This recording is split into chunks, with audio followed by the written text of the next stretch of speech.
And we're live. Take it away, Nathan. I'll bring up your slides here. All right. All right. Well, welcome everybody to tonight's virtual neighborhood meeting for a proposed ADU located at 2 Fifth Avenue. Next slide, please. So in terms of meeting agenda for tonight, I'll go through some introductions here in just a second, but I just wanted to give an overview of the meeting. Tonight's virtual neighborhood meeting is a live stream meeting, which means we are live at this moment, and it will be saved on the city's YouTube channel for future reference. We will go through a little bit more on that in just a second. After that, I'll move into the proposal and the city administrative process that this application would have to go through. The applicant has a presentation that they've prepared, and at the end, we'll wrap up with an opportunity for public comment and questions. Next slide. Oh, wait, sorry, I forgot to go through introductions. Uh, as I mentioned, I'll go through introductions. My name is Nathan Jones. I'm a principal planner here with the city of Longmont. On the city side, I have Jennifer Hewitt Apperson, who is as principal planner as well. And we have Dallas Stiles, who is our digital video specialist. On the applicant side, we have the property owner and applicant Susan. We have the architect Jeff, and we have the construction manager Jeff Stedman. Next slide. So as I mentioned, this is a live stream virtual neighborhood meeting. It will be saved to the city's YouTube channel for future reference. Once we go through the city and applicant presentation, there will be an opportunity for questions and comments at the end. Between the presentations and the Q&A section, there will be a 5-minute break. During that time, folks who are listening in, if you'd like, you can call in. When you call in, we ask that you mute yourself so that there are no feedback issues. And then once it's your turn to speak, we'll call on you by the last 3 digits of your phone number. Next slide. So just to get into a little bit of what the project consists of, as I mentioned, it's a proposed accessory dwelling unit located at 2 Fifth Avenue. I have the location of the parcel highlighted here in blue and a star over the proposed location of the accessory dwelling unit. The ADU is proposed to go into an existing structure that's located along Martin Street. Next slide. And that existing structure is currently being used as a garage. The proposal is to convert the existing garage into the ADU. ADUs are typically, they are allowed by right in the City of Longmont Land Development Code, which essentially means that they are allowed so long as they meet all of the minimum design standards that the city has laid out for accessory dwelling units. Next slide. One of those requirements is that accessory dwelling units shall not exceed 1/2 of the finished above ground floor area of the principal dwelling unit. As I mentioned, this is the proposal is to convert an existing garage into an ADU. That existing garage exceeds the 1/2 requirement, and so the applicant is proposing or requesting a variance to this requirement to allow for the conversion of the garage into an ADU. Next slide. The city of Longmont considers ADUs or variances to be major development applications that require a public hearing. The first step in that process is a neighborhood meeting. Once that neighborhood meeting has been concluded, the applicant will have up to 6 months to submit a formal application for the variance. So we have not received a formal application at this time. This is the first step in that process. If the applicant doesn't submit an application within the 6 months, we'll just require them to restart this process. We'd hold another neighborhood meeting, and then they'd have another 6 months to submit their application. Regardless, once that application is submitted, city staff will review it. We'll go through and just make sure that the application is complete and that they're eligible to submit an application for this variance once we receive it. We'll also go through and analyze the request based on the approval criteria for a variance, and we'll develop a recommendation. Once we've kind of gone through that iterative review process, city staff will schedule a public hearing for the Planning and Zoning Commission to make a final determination on the request. Once we schedule the public hearing, we'll send out additional notice to let the public know when the public hearing will be held. At that public hearing, there'll be another opportunity for folks to come out and hear presentation from city staff. There'll be an opportunity to provide additional comment. And the Planning and Zoning Commission will make a final determination as to whether or not to approve the variance request. If the Planning and Zoning Commission does approve the variance, the applicant will then move forward with administrative permits, and those include building permits. Once those have been approved administratively, the applicant would be able to move on to construction. Next slide. So that concludes my presentation, which is just a general overview of the proposal and the process that this will have to go through. At this stage, I'll hand it over to the applicant, and they will go through their presentation, get in a little bit more detail on what is being proposed.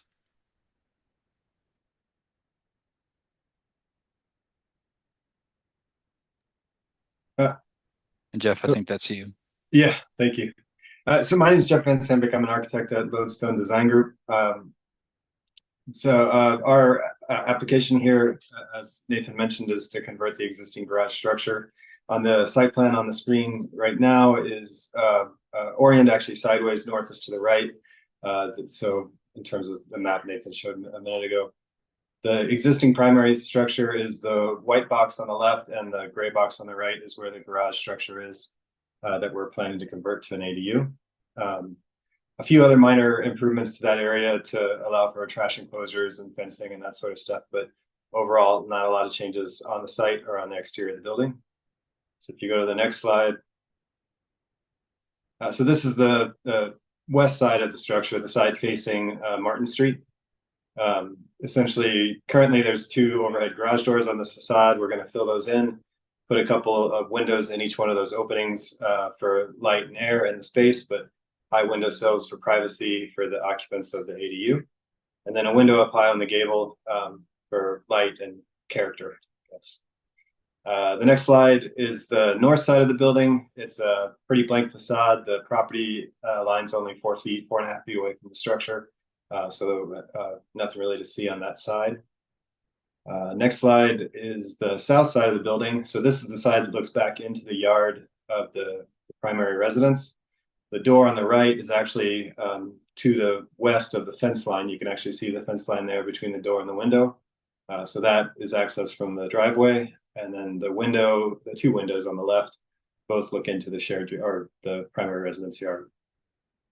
The next slide is the east side of the house. Again, short distance from the property line, so no windows on the main living area, though we did add a window up in the gable for like sort of light and character again.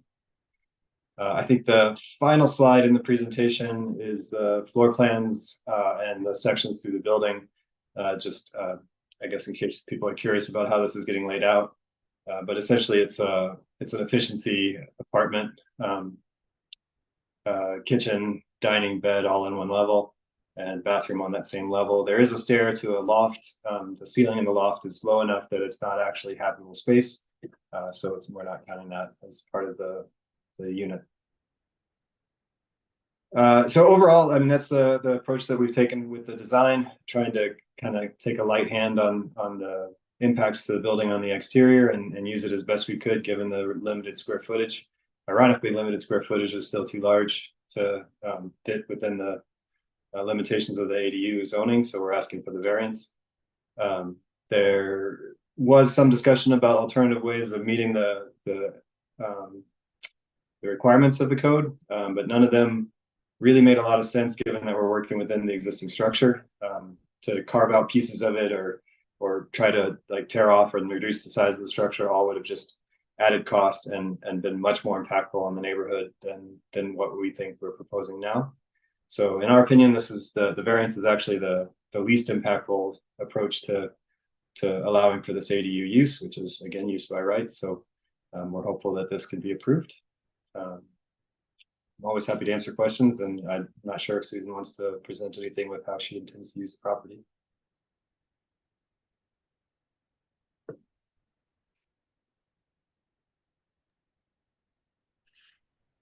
I'm not sure what to add other than to echo the last thing that you said, which is the building exists and our design is all on the inside except for a couple of windows that we just want to keep it the way it is.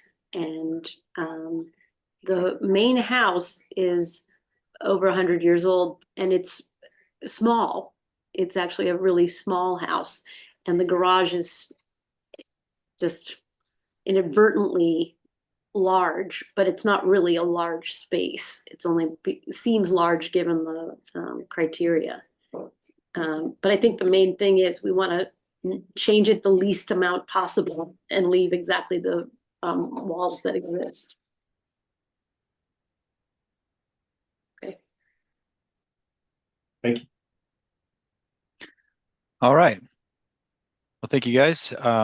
Next, we'll move into the Q&A portion of our evening. So as I mentioned earlier, this is a live streamed neighborhood public meeting, and it will be saved on the city's YouTube channel. So before we move into public comment, I just wanted to take some time to go through standards for public comment. We follow the same rules as city council in terms of public comment time. So each speaker will be given about 3 minutes to ask any questions or make any comments that they might have. Once your 3 minutes are up, we ask that you either stay on the line and press *9 if you have additional questions, or hang up. We'll answer all of the questions that we receive after all the speakers have gone through. So Jennifer and I will be taking notes on the side to try to categorize all the different questions that we receive. We'll also try to pick up on any sort of contact information. So if there are any questions that we can't answer at this time, we're more than happy to follow up with you. At the end, I'll include my contact information. So if somebody calls in and has a question and wants to follow up with me separately, you're more than welcome to. Once you call in, we ask that you state your name and your address.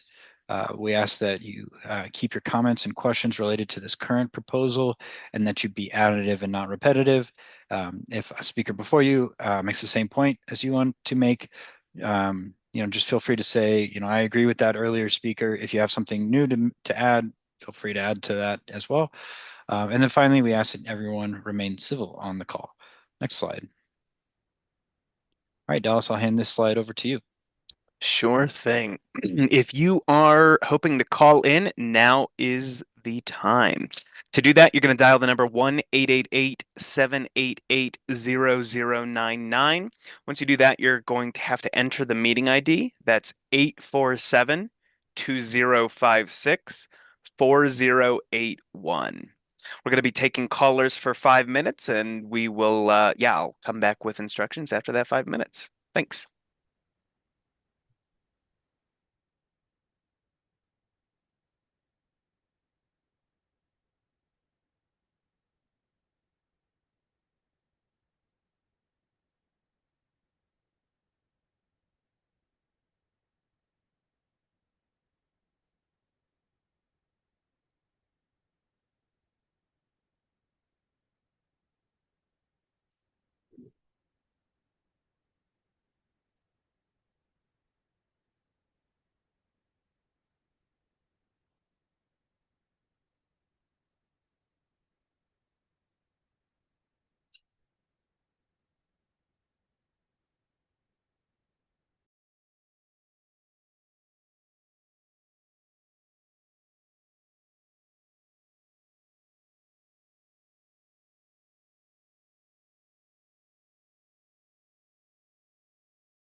We are coming up on a minute left. If you are watching the live stream and would like to call in with a question or comment, this is your chance.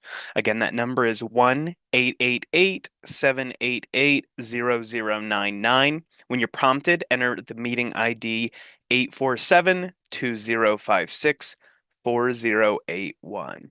Currently, we have no callers. If you'd like to call in for a comment or question, we've got about 30 seconds left. Thanks.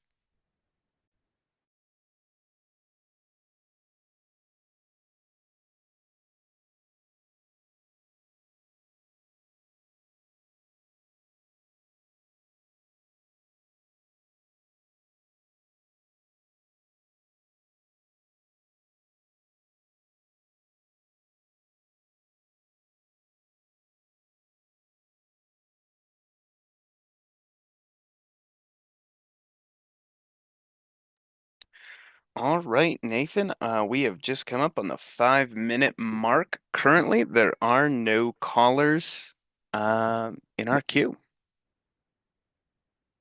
All right. Well, I guess we can move on to the final slide. Okay, so I will just reiterate some the next steps. So the next steps in this process, as I mentioned, the applicant will have about 6 months to submit a formal application that will go through the review process. Once it's completed the review process, we will schedule a public hearing at the Planning and Zoning Commission. And again, that public hearing notice will be sent out for the date and time of that public hearing. Next step, or next slide. And here we have some contact information. My name is Nathan Jonesmeyer.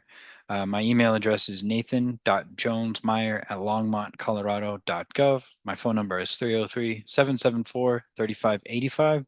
Feel free to reach out to me if you have any questions about this project. We also have the architect's contact information on here as well. Jeff, and his email address is jeff@lodestonedesign.com. His phone number is 303-943-1763. That concludes our neighborhood meeting. Hope you all have a good night.